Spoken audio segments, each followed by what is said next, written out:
الحمد لله رب العالمين والعاقبة للمتقين والجنة للموحدين والنار للملحدين والكافرين والعاصين.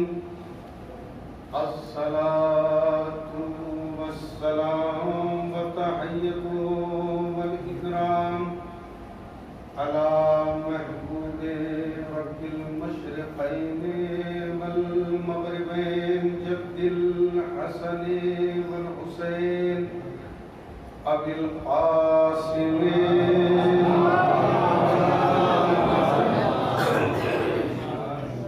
وعلى أهل بيته الطيبين الطاهرين المعصومين المظلومين المنتخبين المنتجبين. ولعنة الله على أعدائهم ومنكر فضائلهم ومصائبهم أجمعين. أما بعد فقد قال الله تبارك وتعالى في القرآن المجيد: بسم الله الرحمن الرحيم. اقرأ باسم ربك الذي خلق خلق الإنسان من علق. اقرأ وربك الأكرم الذي علم بالقلم. صلوات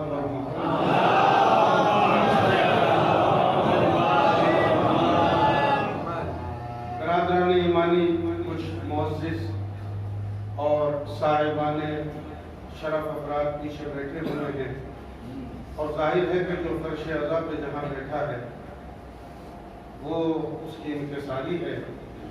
کافی وقت درکار ہوتا اگر میں سب کو آگے بلا لیتا، کثرت ہو جاتی، لیکن میری نظر میں ان لوگوں کا احترام جو در حسین سے وابستہ ہیں، جو اس مجلس کے شروکاء ہیں، جو اس عبادت کے حاضرین ہیں، قرآن حکیم کی جس آیت کو تلاوت کیا وہ بلا تفریق مذہب و ملت اور بلا اختلاف نظریہ اور فرقوں میں اس بات کا کوئی اختلاف نہیں ہے کہ قرآن حکیم کی وہ پہلی آیت، فرمان الہی کا وہ پہلا جملہ اور اللہ کی کتاب کی ابتدا انہی کلمات سے ہوئی ہے. ظاہر ہے کہ ترتیب کے اعتبار سے یہ آیت 30ویں پارے کے اندر موجود ہے، لیکن اصل حقیقت میں دیکھیں تو سورہ علق کی ابتدائی آیت جو سب سے پہلے قلب رسالت پر اتری، جو سب سے پہلے صدر نبوت پر اتری، جو سب سے پہلے آغوش رسالت میں آئی، وہ پہلی آیت جو مشام نبوت کو زوبار کر گئی، وہ پہلی آیت جو مشام رسالت کو عطربار کر گئی، وہ پہلی آیت جو غار حرا میں نبی کی تنہائی کا سبب بن گئی، وہ پہلی آیت جو مونی سے وحدت رسالت بن گئی. وہ یہی فکرے تھے کہ اقرا میرے پیغمبر پڑھیے اس پروردگار کے نام سے جس نے کائنات کو بنایا ہے. میرے پروردگار مجھے اتنا بتا دے کہ تو نے جس آیت کو پیغمبر کے اوپر نازل کیا قرآن کی ابتدا ہے اور قرآن کی پہلی آیت ہے، آپ استجاب کے دریا میں غرق نہ ہو جائیے. میں ذمہ لے کے منبر سے کہہ رہا ہوں کہ پورے قرآن میں پہلی آیت جو قلب رسالت پر اتری وہ یہی فکرے تھے، میرے پیغمبر پڑھیے 30ویں پارے میں سورہ علق کی پہلی آیت، میرے پیغمبر پڑھیے اس اللہ کے نام سے جس نے کائنات کو بنایا. میرے پیغمبر پڑھیے اس اللہ کے نام سے جس نے انسان کو خلق کیا. پروردگار جب قرآن کو بھیج رہا ہے، قرآن سرچشمہ ہدایت ہے، قرآن انسانی ہدایتوں کے لیے آیا ہے، قرآن احکام کے لیے آیا ہے، قرآن فرامین الہی کے لیے آیا ہے، قرآن مسائل الہی کے لیے آیا ہے. تو اگر بھیج ہی رہا ہے تو آیت کے پہلی آیت کا مصداق اول یہ ہونا چاہیے کہ تو نماز پڑھنے کا حکم دے دیتا، تو روزہ رکھنے کا حکم دے دیتا،